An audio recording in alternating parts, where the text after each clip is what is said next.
네, 오늘 말씀은 창세기 9장 1절부터 7절까지입니다. 다 같이 한 목소리로 봉독하도록 하겠습니다. 하나님이 노아와 그 아들들에게 복을 주시며 그들에게 이르시되 생육하고 번성하여 땅에 충만하라. 땅의 모든 짐승과 공중의 모든 새와 땅에 기는 모든 것과 바다의 모든 물고기가 너희를 두려워하며 너희를 무서워하리니 이것들은 너희의 손에 붙였음이니라. 모든 산 동물은 너희의 먹을 것이 될지라. 채소같이 내가 이것을 다 너희에게 주노라. 그러나 고기를 그 생명되는 핏째 먹지 말 것이니라.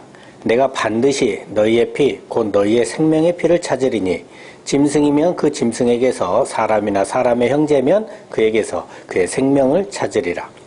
다른 사람의 피를 흘리면 그 사람의 피도 흘릴 것이니 이는 하나님이 자기 형상대로 사람을 지으셨음이니라. 너희는 생육하고 번성하며 땅에 가득하여 그 중에서 번성하라 하셨더라. 아멘. 네. 잠시 기도하겠습니다. 아버지 감사합니다. 정말 주님의 은혜 가운데 정말 창세기를 함께 말씀을 나누고 있습니다. 또 주님의 은혜로 말미암아 정말 창세기 이제 세 번째 단락, 세 번째 파트가 또 시작이 됩니다.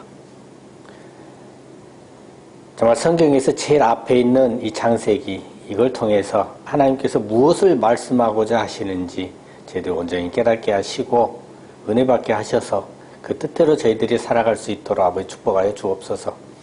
특별히 오늘 이 시간 피의 찾으심이라는 제목으로 말씀을 함께 나눠보고자 합니다.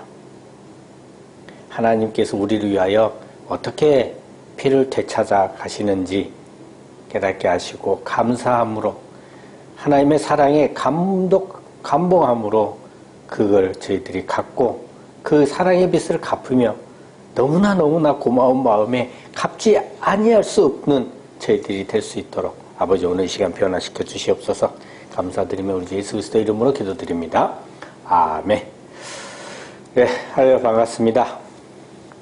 날씨가 이제 또 갑자기 지금 눈이 오고 또 추워졌어요. 이게 이제 아마도 이제 막바지 추위인 것 같습니다.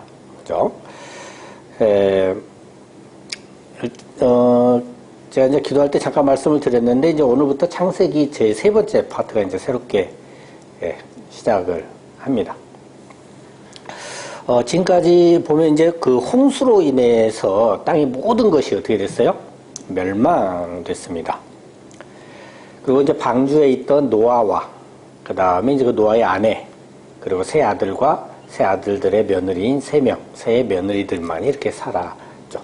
한마디로 은혜 받은 자만 지금 남아서 다시 새롭게 이제 시작을 하는 겁니다. 실제 세상이 멸망이 다 된 거죠. 그리고 또 내 마음에 내 마음 땅의 모든 것, 그러니까 세상 것, 육신 것이 다 멸망이 됐습니다. 그리고 이제 다시 예전에 나의 자아는 이제 죽고 다시 새롭게 은혜 받은 그것만을 가지고 이제 다시 시작을 하게 되는 것이죠. 그래서 하나님께서는 창세기 9장에서요, 다시 또 축복을 하시고요, 당부의 말씀을 주시면서 그리고 새롭게 언약을 주십니다. 이번 주는 창세기 9장 1절부터 7절까지잖아요. 여기서는 축복, 다시 축복해 주시는 것과 당부의 말씀을 주시는 내용까지 다루고요. 이제 다음 주에 9장 8절부터 17절까지 해서 거기는 이제 새롭게 이제 언약을 주신 부분 내용을 다뤄보도록 하겠습니다. 자, 본문 창세기 9장 1절부터 3절까지 말씀 다시 한번 다 같이 읽겠습니다. 시작. 하나님이 노아와 그 아들들에게 복을 주시며 그들에게 이르시되 생육하고 번성하여 땅에 충만하라. 땅의 모든 짐승과 공중의 모든 새와 땅에 기는 모든 것과 바다의 모든 물고기가 너희를 두려워하며 너희를 무서워하리니 이것들을 너희의 손에 붙였음이니라. 모든 산 동물은 너희의 먹을 것이 될지라. 채소같이 내가 이것을 다 너희에게 주노라. 아멘. 자, 먼저 하나님께서 복을 주시는데요. 누구에게 주십니까? 네, 노아와 그 아들들에게 복을 주십니다. 자, 그러면 아내와 노아의 아내와 며느리들은 복을 받나요? 못 받나요? 이거 남녀 차별인가요? 노아와 그 아들들은 남자입니다. 생명을 잉태케 하는 씨가 있는 자들이에요. 그러니까 생육하고 성장할 수 있는 말씀을 가진 자들입니다. 그러니까 오늘날의 하나님의 자녀들을 얘기해요. 그래서 이 하나님의 자녀들에게 복을 주신 것임을 말해주고 있는 거죠. 그래서 남녀 차별을 얘기를 하는 것이 아닙니다.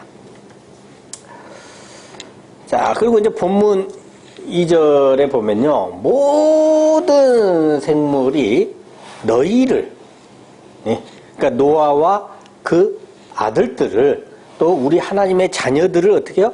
두려워하고 무서워합니다. 이들을 너희 손에 붙였다. 너희 거다. 너희들이 이미 정복하고 다스리게 된다. 그렇게 해주시겠다. 뭐 이런 얘기죠. 여러분 다들 아시다시피 첫 번째 아담은 어떻게 됐어요? 정복하지 못했습니다. 다스리지 못했습니다. 실패했습니다. 그리고 오히려 뱀에게 정복을 당해버렸죠. 근데 이제 어떤 상태? 노아 홍수 사건 이후잖아요. 이제 육신의 것이 소멸된 상태죠. 이제 육신의 것이 소멸된 그 다음에는 하나님께서 어떻게 해요? 정복할 수 있고 다스릴 수 있게 해 주시는 것을 말해줍니다. 홍수 때 방주 안에서요, 이 모든 것들이, 이 모든 생물들이 그 먹을 것을 이들이 이렇게 줬잖아요. 노아 그 아들들이. 하나님의 자녀들이 먹을 걸 준단 말이죠. 그러면서 자연스럽게 정복하고 다스릴 수 있게 된 것이죠.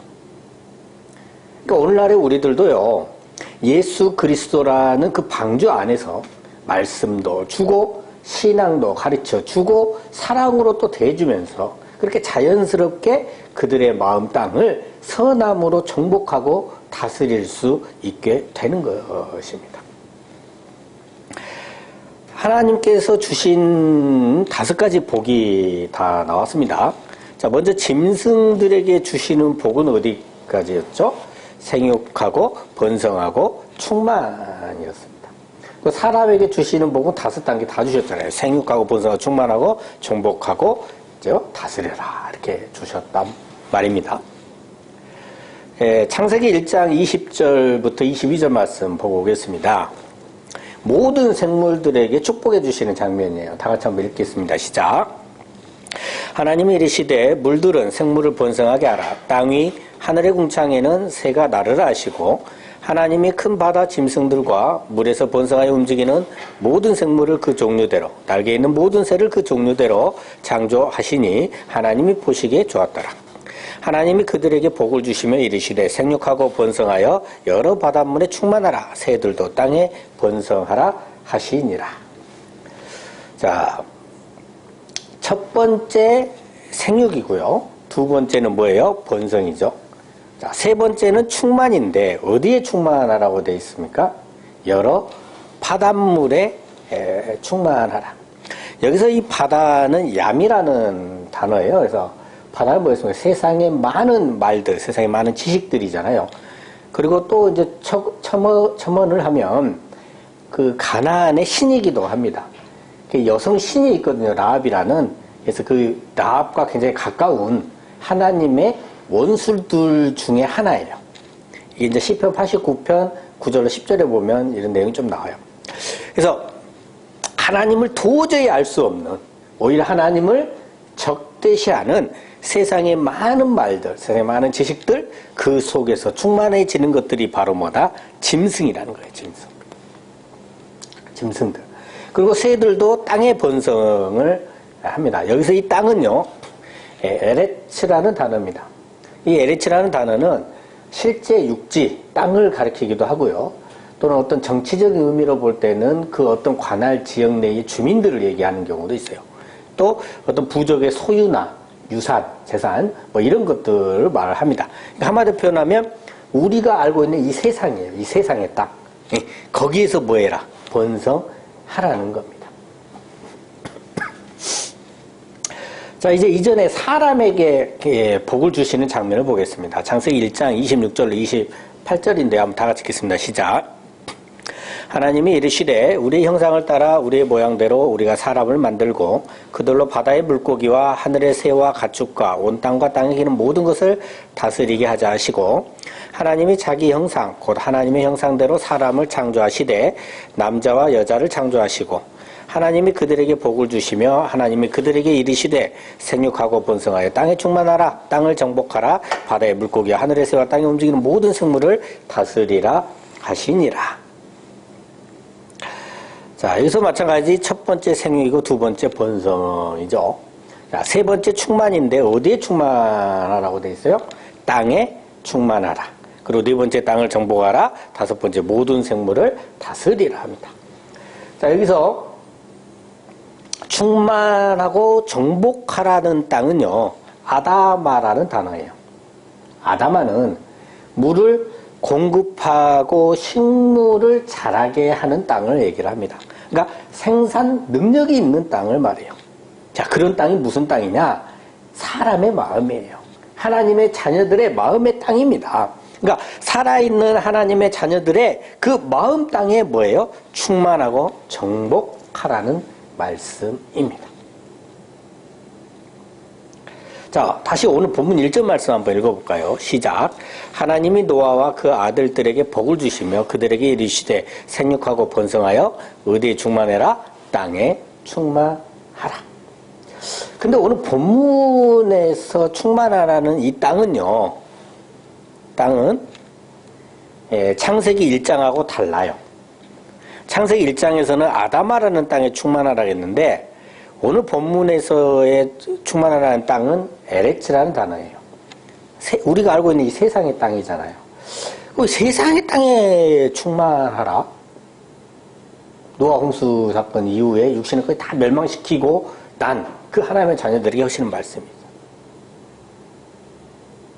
왜 그럴까요? 아담마가 아니라. 노아의 홍수 사건으로 마음의 땅에 그 육신 것이 이제 해결이 다 됐잖아요. 그러니 이제 세상 땅으로 나아가서 새로운 세상을 만들어 가라는 겁니다. 새로운 세상을 만들어 가기를 바라시는 거예요. 교회 안에만 있는 게 아니라 교회 밖으로 나가서 그곳에서 하나님의 뜻을 이루시길 원하시는 거예요. 이게 우리 하나님의 자녀들의 모습입니다. 먼저 나 자신이 내 마음의 땅에 그 육신적인 욕망을 죽이고 하나님의 자녀답게 변화가 되어야 하는 거예요. 그리고 나서 이렇게 예수님께 의지함으로 말미암아 그렇게 되고 난 후에야 세상에 영향을 끼치고 세상을 변화시켜 나갈 수 있게 되는 것이죠. 나 자신이 먼저 변화된 후에야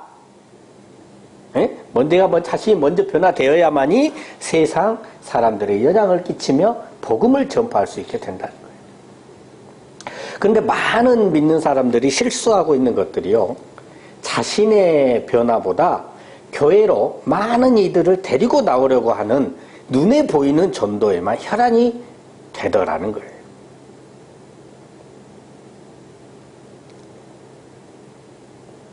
물론 교회에서는 좋을 수는 있겠죠.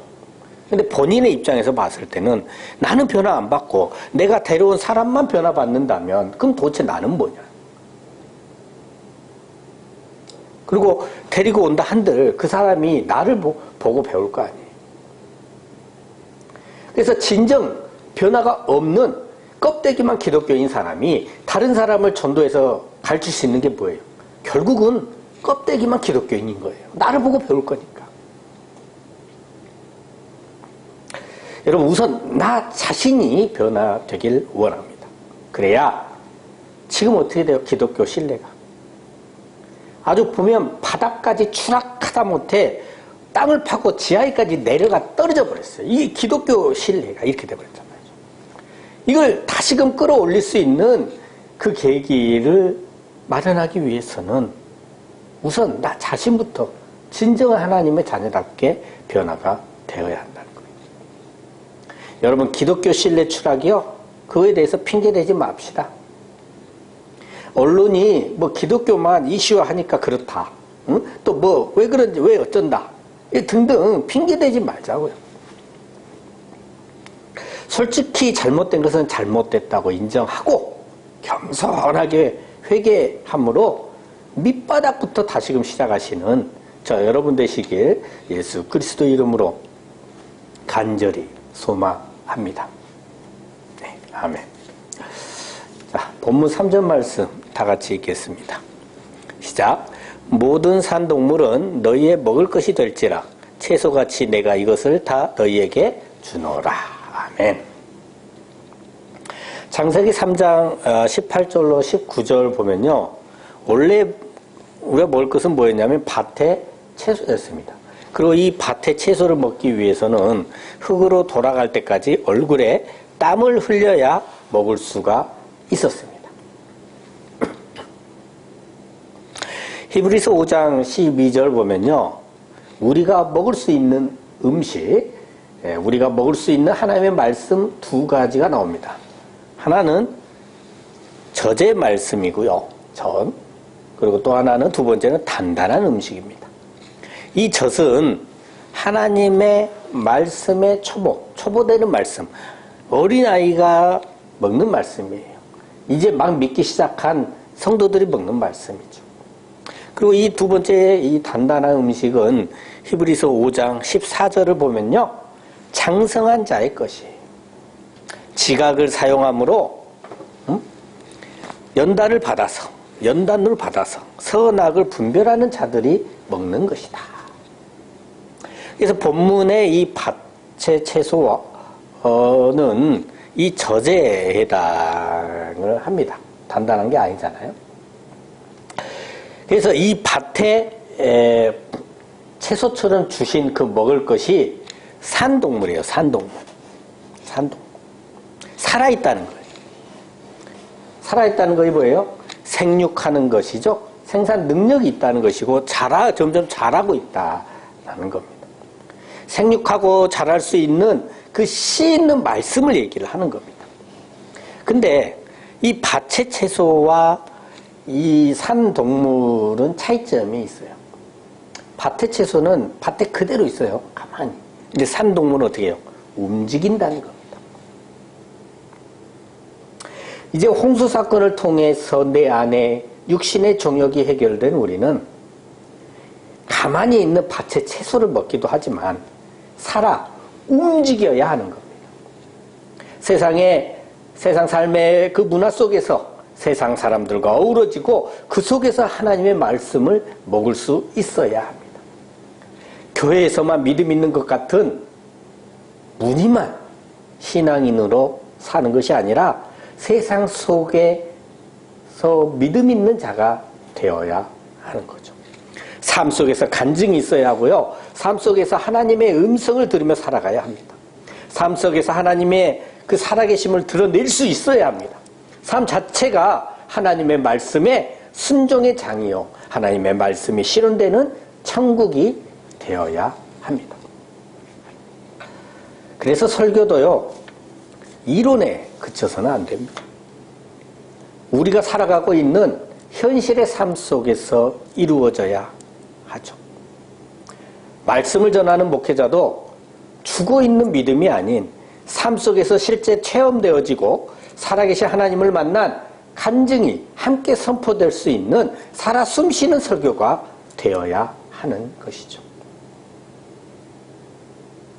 그러기 위해서는 하나님께서 주신 믿음 잘 간직하고 그 믿음에 의지함으로 실제 삶에서 순종을 해야 합니다. 정말 하나님 말씀대로 이루어지는지 알기 위해서는 삶 속에서 순종해 보지 않고는 알 수가 없기 때문이죠. 순종해 볼 때, 그렇구나 깨닫게 되고 체험되어져서 믿음이 성장하게 되는 것이죠. 그렇게 순종하고 응답받아 믿음이 자라게 되는 겁니다.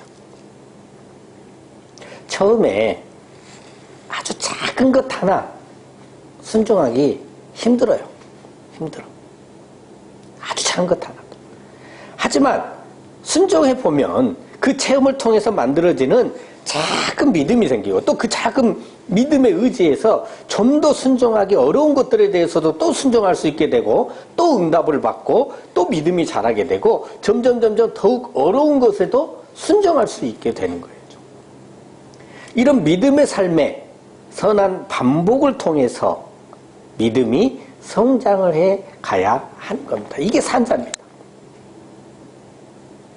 그러기 위해서는 조건이 있습니다.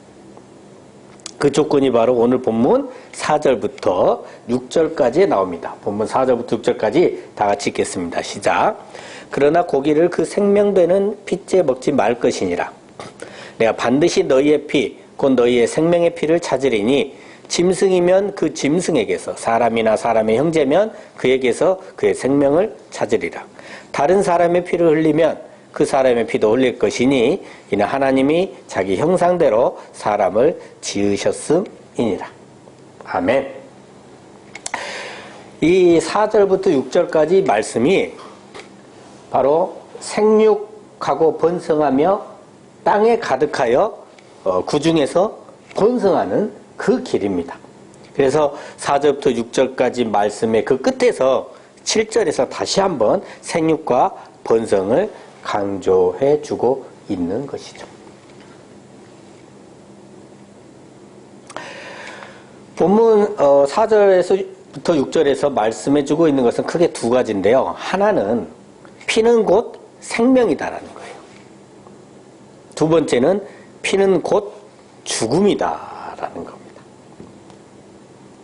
본문 6절에서 다른 사람의 피를 흘리면 그러잖아요. 그죠? 네. 살인을 말합니다. 산 동물을 먹되 피째 먹어서는 안 된다는 것입니다. 피는 곧 생명이니 먹어서는 안 된다. 자, 그럼 피를 먹는 것은 뭐다? 생명을 먹는 것. 곧 뭐다? 살인이다. 죽음이라는 겁니다. 그래서 피는 생명과 죽음이라는 두 양면성을 가지고 있습니다. 민수기 35장 33절 말씀 다 같이 읽겠습니다. 시작. 너희는 너희가 거주하는 땅을 더럽히지 말라. 피는 땅을 더럽히나니 피 흘림을 받은 땅은 그 피를 흘리게 한 자의 피가 아니면 속함을 받을 수 없느니라. 피 흘림을 받은 땅은 그 피를 흘리게 한 자의 피가 아니면 속함을 받을 수 없다고 합니다. 피에 대한 대가, 살인에 대한 대가는 바로 그 피를 흘리게 한 자에게 반드시 책임을 물어야 함을 얘기하는 거죠. 그래도 우리는 다행인가요? 그래도 살인을 하지 않았으니까요. 네. 정말 그럴까요? 여호수아 20장 1절부터 5절까지 보면요. 도피성들이 나와요. 도피성들이. 실수로 사람을 죽인 자가 이 도피성으로 도망을 해서 피하면요. 그 피의 보복자가 그 뒤를 따라와서 그 사람 내놔라 할지라도 그 살인자를 어떻게 해야? 내주지 말라고 합니다. 그러니까 죽지 않게 하라는 거죠. 그 이유가 뭐예요? 미워함이 없이, 본래 미워함이 없이 부지중에 그의 이웃을 죽였기 때문이라는 거예요. 실제 사람을 죽였어도 미워함이 없었다면 살 길이 있는 거네요. 그렇죠? 하나 더 보겠습니다. 이번에는 신약입니다. 요한일서 3장 15절 말씀 다 같이 읽겠습니다. 시작. 그 형제를 미워하는 자마다 살인하는 자니 살인하는 자마다 영생이 그 속에 거하지 아니하는 것을 너희가 아는 바라. 형제를 미워하는 자가 누구다? 살인하는 자다. 그리고 이 살인하는 자마다 영생이 그 속에 거하지 아니하는 것을 안다고 한다. 여러분, 형제 자매를 이웃을 한 번도 미워하지 않으셨나요? 미워했다면 살인자인 것이고, 그렇다면 여러분 자신의 피가 아니면 속함을 받을 수 없다고 합니다. 영생이 없다는 겁니다. 어떡하실랍니까? 답이 없네요. 죽게 생겼어. 죽게 생겼어. 레위기 17장 11절 말씀 다 같이 읽겠습니다. 시작. 육체의 생명은 피에 있음이라. 내가 이 피를 너희에게 주어 제단에 뿌려 너희의 생명을 위하여 속죄하게 하였나니 생명이 피에 있으므로 피가 죄를 속하느니라. 짐승의 피를 제단에 뿌려서 사람의 죄의 그 피 대신 속죄에 사용하고 있는 거죠. 구약 시대에는 율법을 따라 짐승의 피로 1년마다 사람의 피의 죄값을 대속했습니다. 생명이 피에 있으므로 피로써 죄를 속하는 것인데요. 죄값을 치르기 위해서는 실제로 당사자가 죽거나 1년마다 대신 짐승이 죽거나 했어요. 1년마다 대신 짐승이 죽는 것이 율법을 통한 대속인데요. 오늘날 교회에서는 이런 것을 하지 않습니다. 그럼 어떻게 대속하게 될까요? 마태복음 26장에 답이 있습니다. 마태복음 26장 28절 다 같이 읽겠습니다. 시작. 이것은 죄 사함을 얻게 하려고 많은 사람을 위하여 흘리는 바 나의 피 곧 언약의 피니라. 예수님께서 12 제자들과 마지막 만찬을 하시면서 하시는 말씀이에요. 죄 사함을 얻게 하려고 많은 사람을 위하여 흘리는 나의 피 곧 언약의 피니라. 히브리서 7장 27절 28절 말씀을 보면요 더 명확해집니다. 대제사장들이 먼저 자기 죄를 위하고 또 백성의 죄를 위하여 날마다 제사 드린 것 같이 할 필요가 없으니 이는 그가 단번에 자기를 드려 이루셨습니다. 이 그가 누굽니까? 영원히 온전하게 되신 아들, 즉 예수님을 말합니다. 예수님께서 단번에 제사 드려주심으로 우리들의 구원을 온전히 이루셨습니다. 우리 대신 고난을 받으시고 십자가에 못 박혀 죽으시고 몸에 단 한 방울도 안 내고 모든 피를 다 쏟아내심으로 말미암아 우리를 대속하시고 우리들을 구원을 온전히 이루신 거죠. 그렇게 우리의 미래의 죄도 과거의 죄도 현재의 죄도 모두 다 대속하셨습니다. 그래서 요한복음 16장 9절 보면 예수님께서 하신 말씀인데요. 나를 믿지 아니함이 바로 뭐다? 죄다. 예수님을 믿지 않는 것이 죄라는 거예요. 이런 것이 왜 가능할까요?